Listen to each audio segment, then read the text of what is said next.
All right, y'all. Well, this is going to be a series of videos where I purchased several arcade machines and am in the process of restoring these arcade machines. What you're seeing here is a couple of the arcade machines that I've gotten. Uh, this particular video is going to be about the Miss Pac-Mans. I actually bought two Miss Pac-Man machines as a set. One of which was completely torn apart.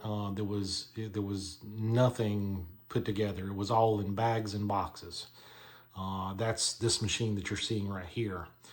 The other machine, I'm still restoring it. It was put together, but the monitor was not working in it, and so you'll see me kind of the trials and tribulations of restoring this arcade machine right here. So, like I say, whenever I got it, it was completely torn apart. There was issues with all of it. It needed to be restored. It was had rust on this on the coin door here, or not the coin door but the coin mechs inside. Cleaning that up, whenever I got it, the control panel, the joystick was actually missing out of it. Parts of the joystick was missing. The buttons were in bad shape. The monitor was not working. The board in it was not working. All sorts of stuff. So anyway, this is just going to be a series of videos of me showing you kind of what I've done to restore this. The monitor that you see in here is the original monitor that was in the machine. Uh, uh, at one point I decided I was just gonna put just a regular computer monitor in there and go with that and do use a video converter. So you'll see me going through that process and putting a computer monitor in there, and then later on deciding that I didn't want to do that I wanted to go back with the old CRT monitor. And of course that monitor was broken, so I had to fix that monitor. So anyway, it's just a whole series of things that I had to go through in order to get this cabinet restored. And of course, it's still not, there's no art on it right now. So anyway, it's still not completely restored, but anyway, you'll see what all I went through to rebuild this thing and get it back in working order. So stand by. First of all, there is a couple of shout outs I would like to make. First and foremost would be Mike's Amateur Arcade Monitor Repair. He's got a bunch of videos on YouTube about repairing the monitors, and without him doing that, there's no way in the world I would ever been able to repair these monitors that I've got. So I would definitely tell you to go and check out his videos. They're worth their weight in gold.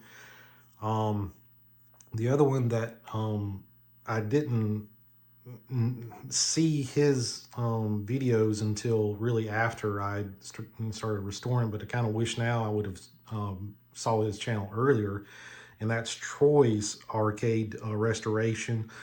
He's got some really good videos on repairing the cabinets and everything, about how to paint the cabinets and all that. And so I would definitely, if you have any kind of cabinetry work, whatever, and he's got lots of videos, not just on repairing the cabinets, but I mean, just completely tearing these things down and putting them back together. And so I would definitely tell you to check out his YouTube page, as well as Troy's Arcade Restoration.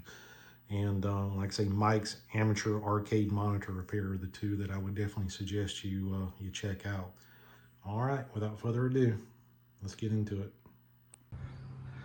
All right, so here's the deal. I bought two arcade machines. One is completely taken apart. It's completely been gutted. There's nothing inside of it. The second one, it is it's all put together, but it's not functioning. the screen is completely black when you play it. You can hear it running, but there's nothing happening on the screen. So I've got to take the monitor out of it and see what's going on with it, and see if I can't get it back to going. But anyway, that's what I got to work with here. And we're gonna fix that one, and then we're gonna paint this one and put it all back together and see if we can't get two Miss Pac-Mans back together. All right, step one, I'm installing the rear rollers, and they use 5/16 screws. There's 4 of them. Right, 1 to go.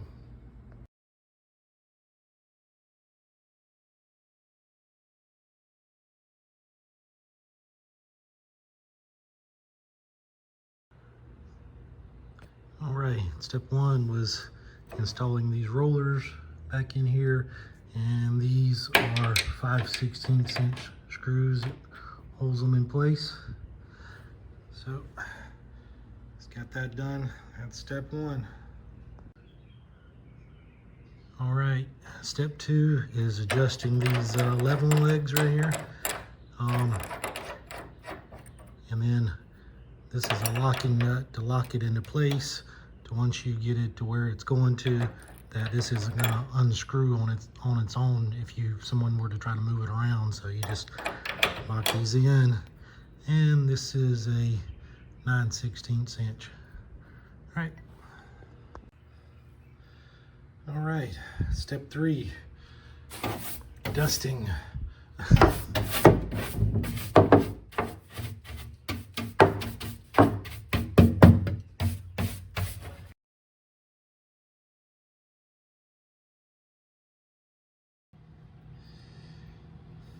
All right, next step is filling in all these holes.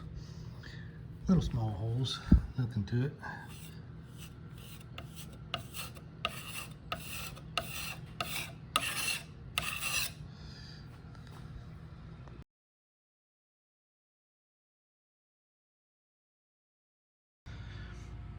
All right, next step after sanding is painting.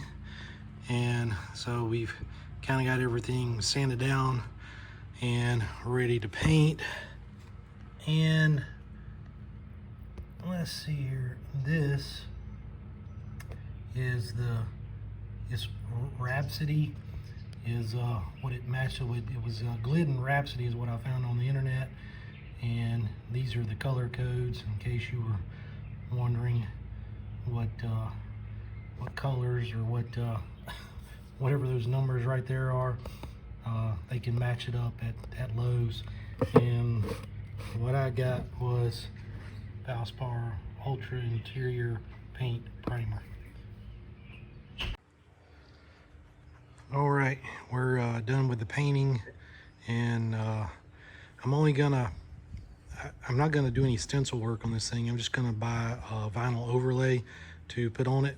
But I just wanted to have a nice smooth finish for it to adhere to, and so I'll be doing that eventually. That'll be like probably the last step. But next we'll put the handles on the back of it that go right in here. And anyway, moving on. All right, and these handles, they go in just like this, and they'll be held in with 1/4 inch wood screws. And there's 4 of them.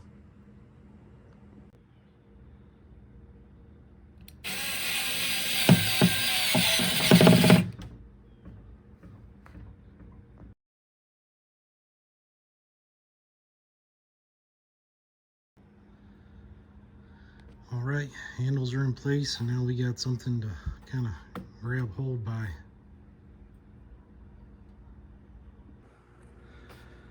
All right, next we got these 4 grates here. We need to put those back on the back of our back.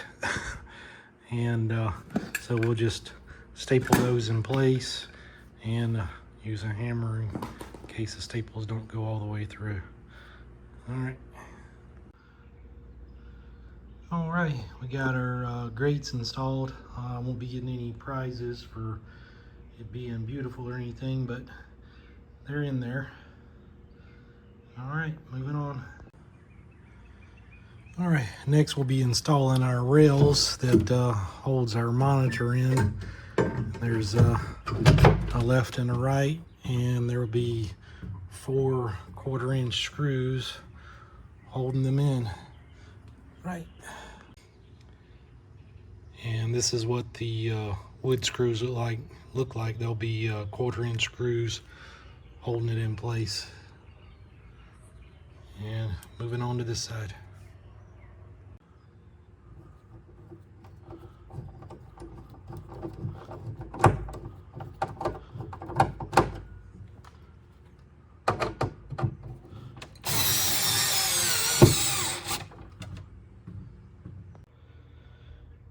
Alright, next we'll be mounting our latches that hold our console in, and there'll be 3 of them, one here, and then one right over here. Right.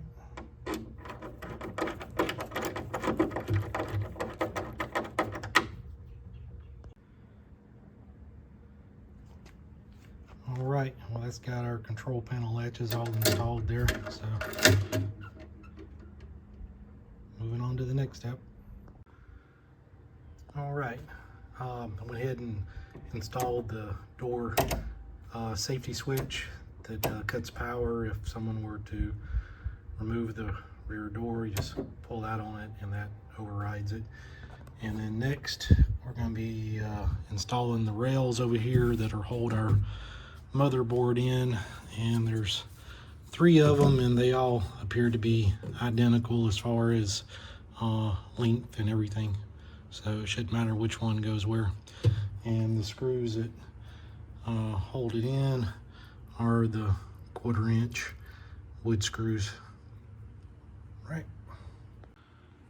All right, next will be our speaker and our speaker cover will go on next, and these are the screws that hold them all in.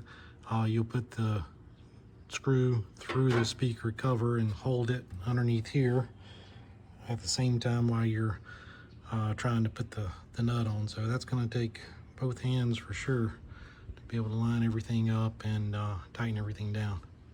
Be right back. All right, and these nuts right here, these are 11/32. So, and you don't have much space to deal with here, so you probably get a screwdriver to fit on these in the front, but in the rear, probably have a hard time getting a screwdriver to fit in there unless you got a short one, so I'm using a ratchet. All right, that's got them all tightened down, and I'm not sure if I mentioned it or not, but these terminals right here need to be facing to the right if you're looking at it from the front. Right. All right, next I temporarily put our board in place along with our daughter board and the mounting bracket that holds the daughter board, and it's being held in by 2 1/4-inch screws right here. I'm probably going to wind up taking this board back out. I see a couple of issues here. One right there with that connector, and then over here there's a capacitor that looks pretty rough. I'm not sure exactly what was going on there. Like someone tried to rig something other up at one time. Probably because of the power supply there. I think that's one of the spots where you can jumper to get some power from. All right. Next we'll be mounting this board in place, and it's being held in by 4 1/4-inch screws, or really long 1/4-inch screws with washers that hold it in place. So we'll put that in there and be right back. All right, well that's got our board mounted back in place. Like I say, just 4 screws, and next I think we'll get the power supply and stuff and start mounting all that back in place. All right. All right, well, here's our power supply and everything all hopefully hooked up and everything. I haven't checked any of the fuses. I haven't checked any of the connections or anything to see what they all look like. But anyway, we're gonna go ahead and put it all in there and see what we got. All right. Okay, so I screwed up a little bit. I had to take the board back out. I mounted a few of the components in place, but anyway, what it is see this ground wire right here? It's supposed to be held in by a nut, and there's a bolt that comes through the other side, looks just like that right there, and it fits in back over here. And there's actually a couple of these for grounding purposes. So anyway, I just had to pull it back out. All right, get back at it. All right, well, I got our board mounted back down, got our transformers mounted in place, got our fuses mounted in place. Like I say, these are bolts that are coming up through the bottom, and they'll have nuts on the end of them. Similar to this one right here, has got a nut with a ground wire attached to it right there, and so that's why that's mounted like it is. And then these fuses, I had to pop those out in order to put these 1/4-inch screws in.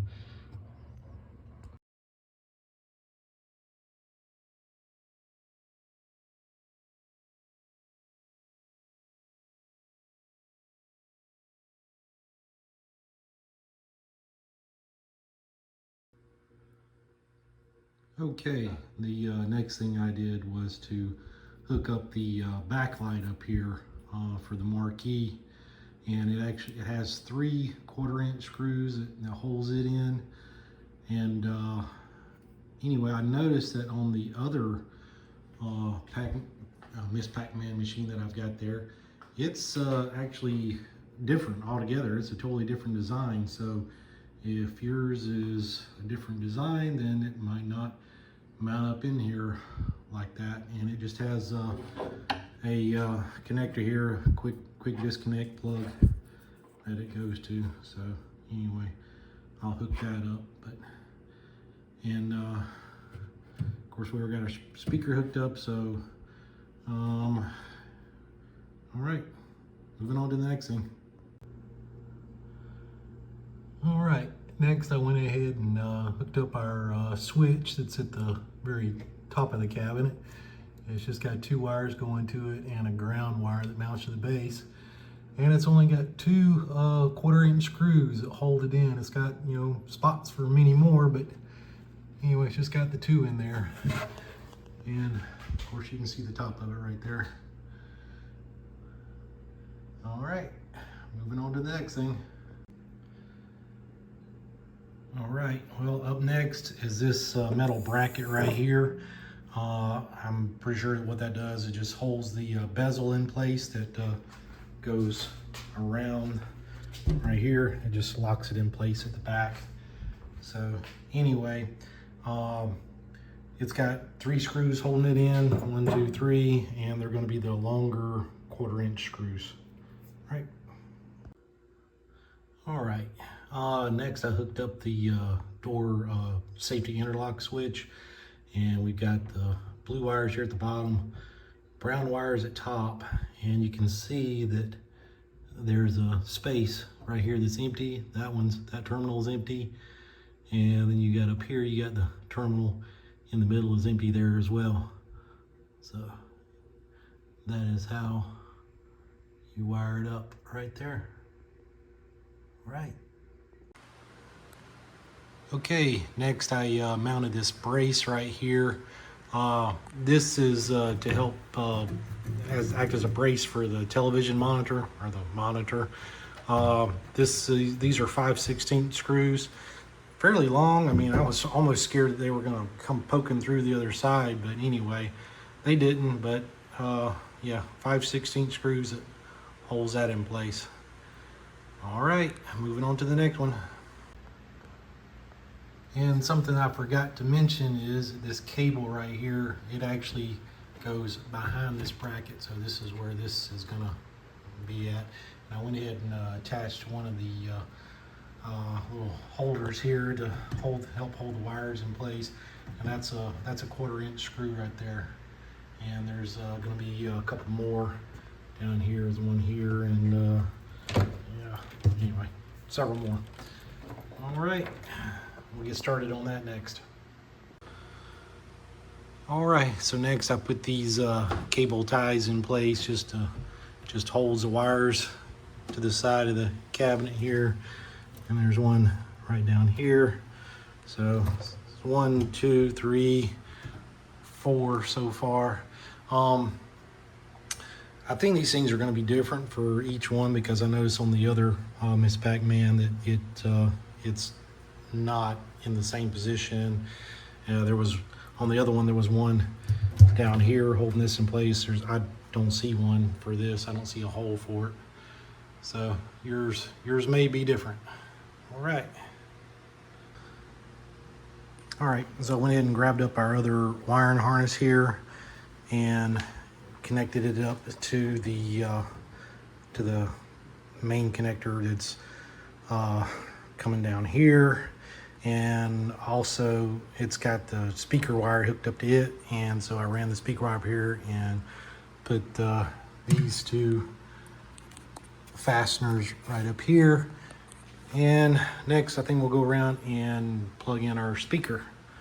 And this harness right here, what it's going to do is going to run around over here and then loop back up and come up here to our coin box. All right, next I just installed the credit bypass switch, which is located right here on the side wall, just like that. And moving on to the next thing.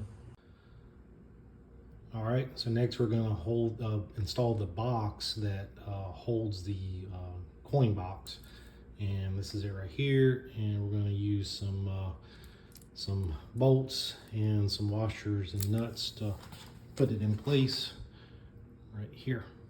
Right. All right, and this is what it looks like when it's installed. I've just got it in there temporarily right now, because whenever I get the overlay for the machine, I'm going to take this right here back off anyway, so it's just kind of put in there just to get it out of the way for right now. All right, next we're gonna clean up these little coin doors. I already did one, you can see right here, and I just used a little brass bristle brush on my Dremel tool, or fake Dremel tool. But anyway, also cleaned up the heads a little bit here for these screws. All right, we'll finish cleaning up the other one. All right, well, that's got the coin doors all cleaned up. This one right here is a little bit more pitted. It doesn't look quite as good, but anyway, like I say, just use a little brass brush here and use a little bit of polish there too to kind of polish them up, make them look a little bit nice. All right. All right, we're gonna start trying to clean up the other side of these little coin acceptor things. This is where the coins drop in at. So anyway, we're going to try to clean the outside of these up. I mean, it's not really necessary, but figure, hey, as long as I'm in here, may as well do it. All right, well, that was just a few minutes of cleaning. It doesn't look perfect, but hey, it looks better than it did. All right, moving on to the next thing. All right, well, next we're going to be putting this right here all back together. I went in and cleaned this one up. You can see this one looks fairly decent, and that one right there, how rusted up it is. This one looked the same way prior to me cleaning it, but anyway, just a matter of putting everything back together here. So we'll get started on that. All right, and this is what it should look like whenever you're done. And this is a little plunger right here. So when you press on that, then this is what it should look like. And it should move smoothly. Might want to put a little dab of oil or something right there just to case it does want to bind up or something other. But anyway, after kind of sanding it down and everything, it seems to run smoothly right now without any oil on it at all. All right, and now we'll move on to the other one. All right, well, that's got both of the coin mechs all kind of cleaned up there. You can see they move like they're supposed to. So anyway, that's the main thing. But I noticed that whenever I got done with that, I looked over here and I saw that we got some broken wires right here on this. So I'm going to have to strip those wires back. And just to look, that's our little coin counter, 76,930.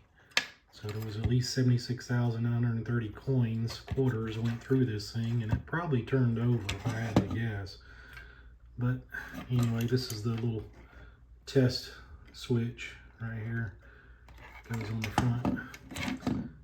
And there's some of our light bulbs. They look like they're probably blown, so I have to get some new light bulbs. But anyway, let me get to work on this. Okay, well, that's got our wires all back on, the connections and everything, so we should be good to go there. And just a matter of hopefully putting all this stuff back on the coin door. And I don't know, not sure what else is waiting for us. We'll see. All right, we got our coin door here, and so now we'll start putting everything on it and rebuilding this coin door. Fortunately, the coin door, whenever I got it, it was already refinished and everything, so that's one less thing I'll have to do here. Thank goodness. All right, well, that's got these guys mounted. This is what holds our coin mechs, and it's got 3 screws. These are 1/4 inch, very short 1/4 inch screws. That's what it looks like right there. Anyway, there's 3 of them in each one, so that's how that should look.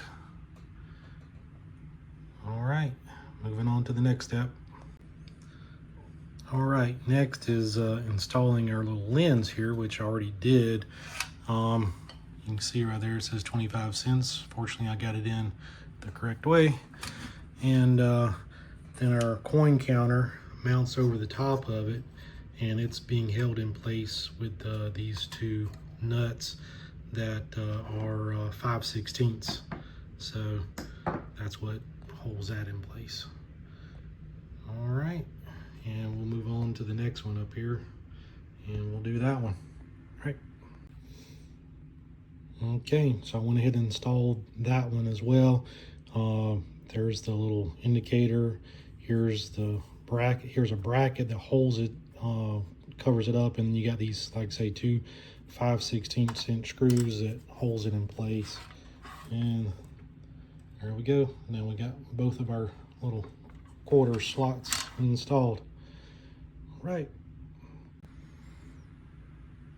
And of course, it didn't take me too long to figure out that I had messed up, because I forgot to install the lights. So anyway, those lights are just held on by little brackets that go underneath each one of those nuts right there.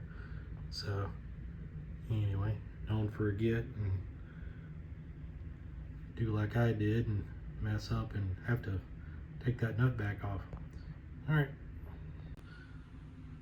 All right, we got our coin dispenser slots installed there, and they're pretty easy, pretty straightforward.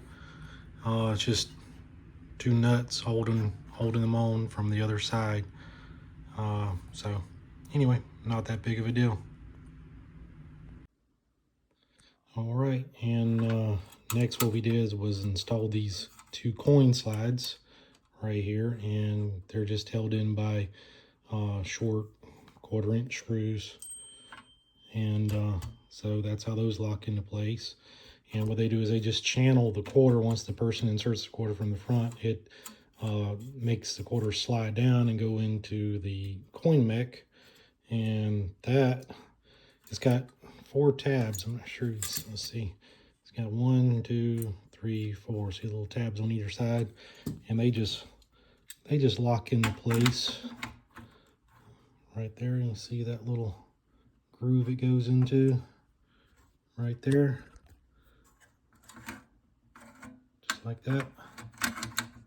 And then there's 2 little springs here on either side that lock it in. And see if I can do this with just one hand here. I'm not sure.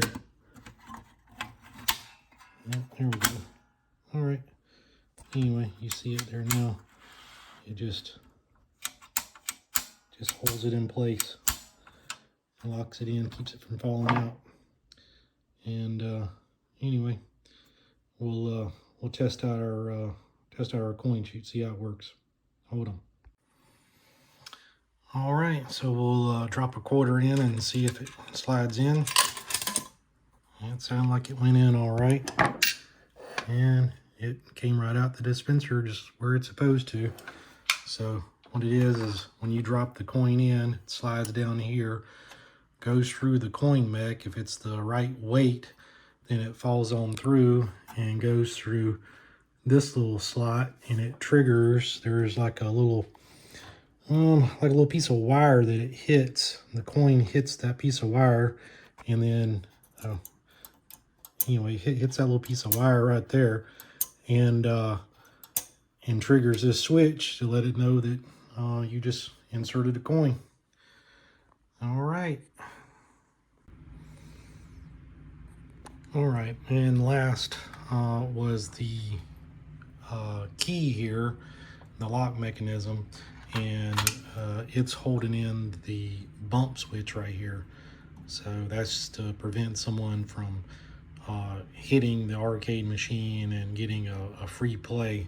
So that intermittently triggers or momentarily triggers to prevent anyone from hitting the machine, and basically it thought that it got a free coin there.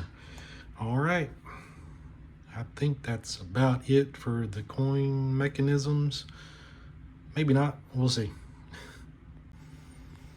All right, next to install the badge, I've got a new one here, but you can see it doesn't have like rivet holes or anything, so it just sticks on.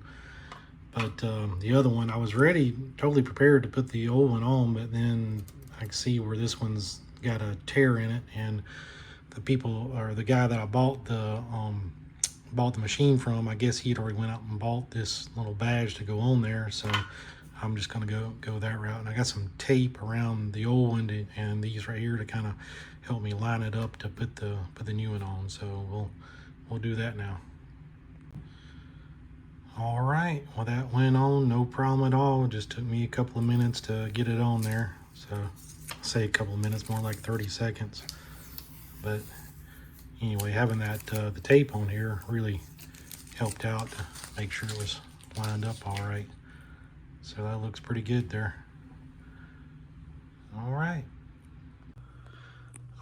well, I went ahead and installed our little coin door insert here, the framework for it, and it's being held in by 4 nuts, and it's got some washers on there, so to help hold it in place, secure it.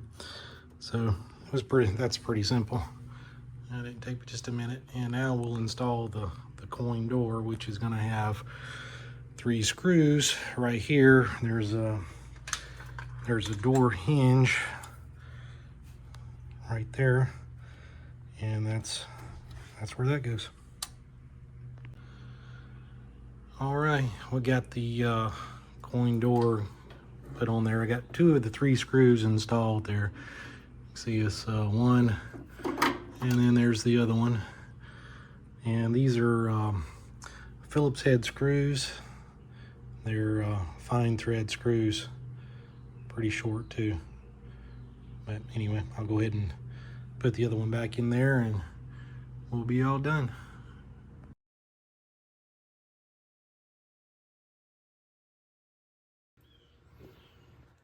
All right, so just got through installing the bulb here. This is a GE 18-inch F15T12 cool white. And of course, if you've ever installed one of these bulbs before, they're not that difficult. Of course, they're more difficult if you're trying to film it at the same time, but anyway, it just slips in on both ends at the same time, and then you just give it a twist, and it's in there. Right.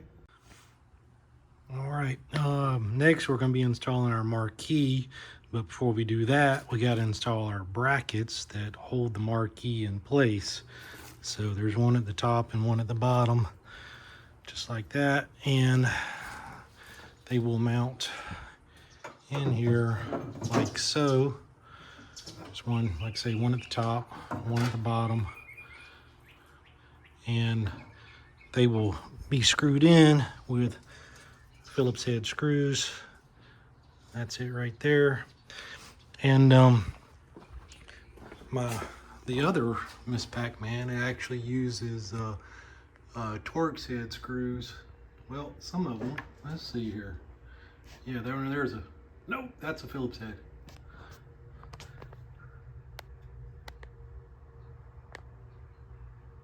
There we go. That one's a Torx head screw. It's kind of something other to prevent people, I think, from stealing your marquee. That's probably what was in the top, but they, whoever had it before probably got tired of looking for a special screwdriver. So anyway, yours may be different. All right, so that's got our Miss Pac-Man marquee installed, and like I say, got 3 screws, 1, 2, and 3, and then there's 3 at the bottom. So that's all there is to it. All right, next we have our control panel, and we got our latches the latches will grab right here. These are kind of like the hooks, whatever, for the latches to hold all this down. And I've already got one installed here, and got another one to install, and so that's what it looks like right there. Just 2 screws and 2 nuts to hold it in place. Right, be right back. All right, so we got our little retainers, our strike set, I think is what it's called. Anyway, let me just show you this right here. This is from I got these from Mike's Arcade. These are the nuts and screws right here, and that's the your part numbers and everything that you would need to order it if you want to get it from his website. And then next we're going to be installing this right here. Is kind of like a little bit of a retainer kind of a thing that helps to hold this in place. And I believe, yeah, it's one of these part numbers. I believe it's that one right there. Yeah, the tongue. So anyway, we'll be installing that next, but that's this right here is pretty good information if you need to look up the parts. I mean, you might even be able to find it at Lowe's, I don't know. But anyway, that's your part numbers and dimensions and everything if you're needing these. Right. All right, well, that's going to conclude this portion, because this is getting pretty long here. It's going to conclude this portion of the video of me restoring the cabinet. At this point, I'm waiting on parts for the control panel. So what I'm doing is I'm kind of robbing the control panel out of the other Miss Pac-Man cabinet and using it in this one, so I can kind of check some things out while I'm waiting for the parts to come in. At this point, I'm operating under the assumption that I'm not going to do any repairs on the arcade monitor, that I'm just going to put a computer monitor in there. So the next video, you'll see me going through that process of installing a computer monitor in there and getting all the connections set up for that. So I mean, there's going to be other stuff that's going to be in this video, so you might want to watch it anyway. And it's really good information about how all the connections and everything work for the monitor. And so I'd probably encourage you to watch this next set of videos as well if you're into restoring arcade machines. And I don't want to, have you under the impression that I know what the heck I'm doing, because I don't. This is I've never owned arcade machines before, so I'm new to all this. I'm having to research everything that I'm doing here, going on the internet, and I'm spending hours and days of time researching and trying to figure out how all this stuff goes together, what all my problems are, and how to fix it. So if you're looking for someone that knows what they're doing, this is the wrong channel for it. But at least maybe you can kind of learn some stuff as I'm learning it, and be able to, hopefully something in these videos will be able to help some people out in their journey to restoring, say, a Miss Pac-Man or Gala, because all these machines, these midway machines, are the cabinetry and the coin doors and a lot of the other wiring and things like that. They're very similar, how everything goes together and all that. So whether it's a Pac-Man, Miss Pac-Man, Galaga, and a whole bunch of other ones, they all kind of are very similar. So anyway, hopefully this will help out someone in being able to restore their cabinet. So anyway, like I say, in the next video, you'll see me trying to put the monitor in there, and then eventually in maybe one of the other videos, you will see me restoring the CRT monitor and going from there. All right, well, stay tuned.